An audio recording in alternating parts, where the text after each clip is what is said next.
In recent history, skateboarding has become a pop culture phenomenon. You see it in everything from TV advertisements to fashion shows, and for the first time ever, skateboarding will be introduced in the 2020 Summer Olympics. But skateboarding hasn't always had the mass appeal you see today. Sometime in the late 1940s or early 1950s, skateboarding was born out of the boredom of surfers when the waves were no good. They would remove the wheels from roller skates and attach them to pieces of wood to create a skateboard. By the 1960s, skateboarding's popularity had grown with the rise of surf culture. Contests were held all over, and the first sponsored skateboarders were beginning to emerge. However, the popularity of skating in the 60s dropped just as fast as it rose. The 1970s brought along one of the most important changes for the skateboarding world, the advent of the urethane wheel, which allowed skaters to ride faster and over rougher types of ground than ever before. In 1976, a horrible drought in Southern California forced most homeowners with backyard swimming pools to drain them, giving way to the birthplace of pool skating. This was the first major shift in how people rode their skateboards.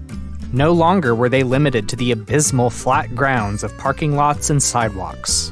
The 1980s were a time of renaissance in skateboarding. People were constantly inventing new tricks, pros were earning unheard of amounts of money, and skateboarder-owned companies were thriving. The favorable terrain for most of this era was vert, and even though there was a high level of progression occurring, to the untrained eye, skateboarding had gone stale and the popularity once again fell flat. This lull in skateboarding led to the introduction of street skating, which brings us into the 1990s.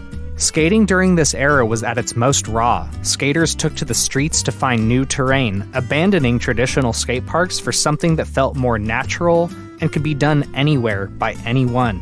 This meant skating things that occur almost anywhere, like sets of stairs, handrails, benches, curbs, and just about anywhere four wheels can roll. From there, skateboarding has been on a non-stop uphill climb to what it is today. At its core, skateboarding has traditionally been for the underdogs, the outcasts, the misfits, and in result, has been thought of negatively by a large majority of outsiders for most of its existence.